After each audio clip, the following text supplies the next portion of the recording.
Selamat datang di Rumah Official bersama Serino Supratomohak. Upaya PSSI mencari pelatih baru tim nasional Indonesia memasuki babak yang semakin rumit. Setelah kabar bahwa Timur Kapaze tidak lagi berada di dalam radar, kini daftar kandidat kembali berubah. Federasi Sepak Bola Indonesia tersebut membutuhkan sosok yang mampu membangun ulang skuad Garuda pasca pemutusan kontrak dengan Patrick Kluivert. Namun, perkembangan terbaru justru menunjukkan bahwa beberapa prioritas mulai mundur satu persatu. Situasi ini membuat proses pencarian pelatih baru terasa semakin menegangkan. Terlebih, tim nasional Indonesia menargetkan peningkatan prestasi usai kegagalan lolos ke Piala Dunia tahun 2025. Dalam ketidakpastian ini, sorotan publik sempat mengarah ke John Heitinga, mantan pelatih Ajax Amsterdam yang dinilai memenuhi kriteria dari PSSI. Akan tetapi, kabar terbaru justru mematahkan harapan tersebut. Setelah Timur Kapaze dipastikan bukan pilihan, kini giliran Heitinga sempat digembar-gemborkan sebagai kandidat terkuat yang dikabarkan menolak kesempatan melatih tim Merah Putih. Perkembangan terbaru ini tentu menambah panjang daftar tantangan PSSI dalam mendapatkan pengganti Patrick Kluivert. Menurut media Belanda melaporkan bahwa John Heitinga ternyata tidak tertarik untuk menangani tim nasional Indonesia. Hal ini tentu saja menjadi pukulan mengingat namanya sebelumnya masuk sebagai salah satu kandidat yang dinilai paling realistis. John Heitinga dikabarkan masuk dalam radar setelah PSSI resmi mengakhiri kerjasama dengan Patrick Kluivert dan stafnya pada tanggal 16 Oktober tahun 2025 lalu. Keputusan itu diambil karena skuad Garuda gagal menembus Piala Dunia tahun 2026, memaksa federasi melakukan evaluasi besar-besaran. PSSI menyebut telah menyiapkan 5 kandidat yang sangat potensial, namun identitas lengkapnya masih ditutupi. Namun walaupun begitu, sejumlah nama terus bermunculan seperti Giovanni Van Bronckhorst, Jesus Casas, dan hingga Emil Hallgrímsson. Direktur Teknik PSSI Alexander Zwiers bersama rekan kirim langsung ke Eropa untuk melakukan wawancara dengan para pelatih.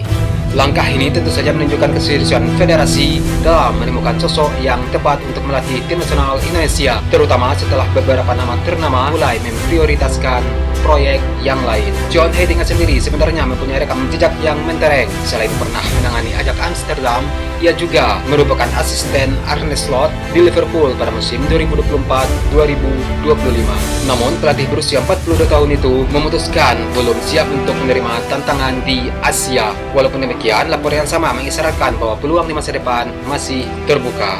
Menariknya, sebelum kabar penolakan itu muncul, Heitinga terlihat mengikuti sejumlah akun pejabat PSSI. Salah satu media juga mengungkapkan bahwa Heitinga juga memfollow akun Ketua Umum PSSI Erick Thohir, akun resmi tim nasional Indonesia, hingga Jody Cruyff selaku penasehat teknis Garuda. Hal yang sempat memunculkan spekulasi bahwa ia memberikan sinyal ketertarikan terhadap proyek tim nasional Indonesia. Heitinga bukan satu-satunya pelatih Belanda yang dikaitkan dengan Indonesia. Nama Giovanni Van Bronckhorst sampai saat ini juga terus dibicarakan publik. Kedua pelatih ini memiliki hubungan darah Indonesia yang sangat kuat, sehingga dianggap memiliki ikatan emosional dengan tanah air. Namun hingga kini bocoran dari media Belanda, kedua pelatih tersebut juga belum memberikan persetujuan terhadap tawaran yang diajukan oleh PSSI.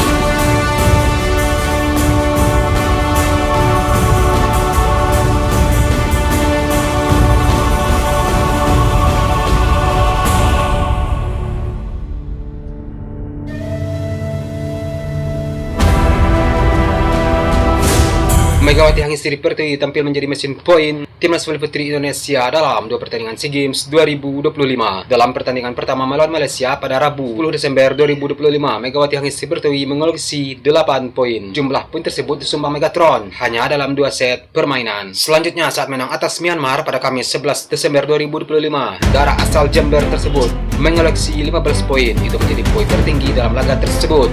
Mesin tempur Megawati mulai memanas. Dengan kata lain, dalam 2 pertandingan, Megawati mengumpulkan 33 poin. Ini menjadi poin tertinggi Indonesia dalam 2 laga awal SEA Games edisi 33 ini. Mesin poin kedua Indonesia adalah Mediol Stiovani Yoku. Pada laga pertama, Medi mengoleksi 6 poin dan pada laga kedua 10 poin. Total 16 poin dibukukan pemain Gresik Petrokemia tersebut. Adapun pemain ketiga dengan poin tertinggi adalah Ersandrina De Vega. Darah 25 tahun ini membukukan 7 poin pada laga pertama dan 6 poin pada pertandingan kedua. Untuk saat ini, Vietnam diketahui memuncaki klasemen grup B, sedangkan Indonesia berada di urutan kedua atau runner-up. Kedua sama-sama sudah membukukan 2 kali kemenangan. Namun Vietnam berhak di peringkat pertama karena set poin rasionya lebih tinggi dari Indonesia. Diketahui saat ini Vietnam memuncaki klasemen grup B, sedangkan Indonesia berada di urutan kedua. Ini akan menjadi penentu siapa yang akan menjadi pemuncak klasemen. Jika menjadi pemuncak klasemen grup B, akan dihadapi pada babak semifinal adalah runner-up grup A. Sebaliknya, jika runner-up grup B, maka bertemu juara grup A, Thailand.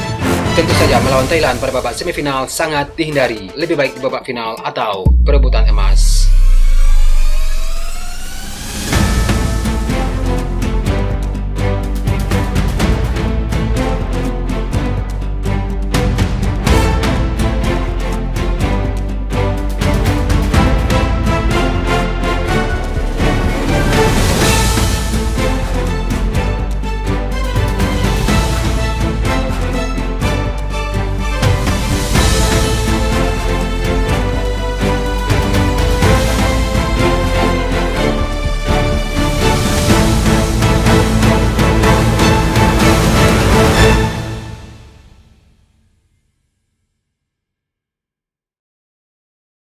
Naik ke Moto2 dan digantikan oleh VEDA pertama pembalap Indonesia, pembalap Jepang Taiyo Furusato menguak pendapat jujurnya soal Moto3.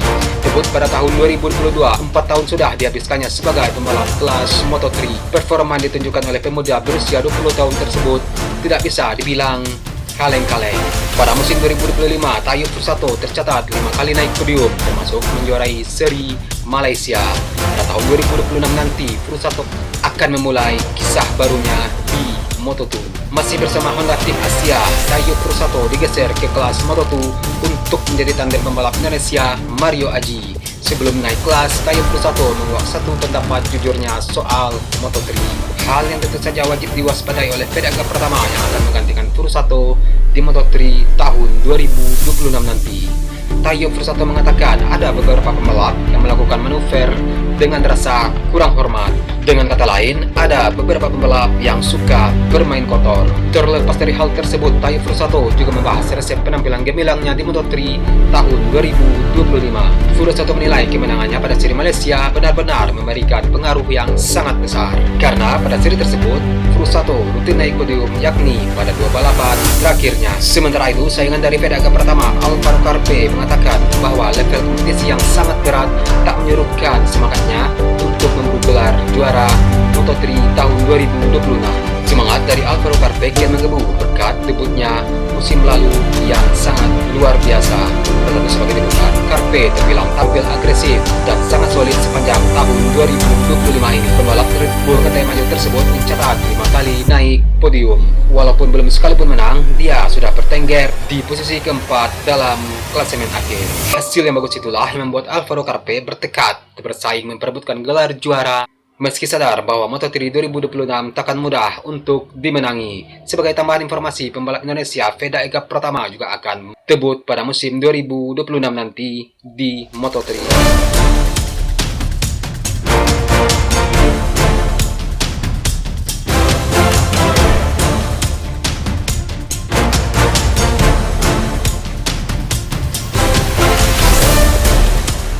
Bergabung dengan tim Honda Asia dan bertandem dengan Zen Mitani, pembalap asal Jepang.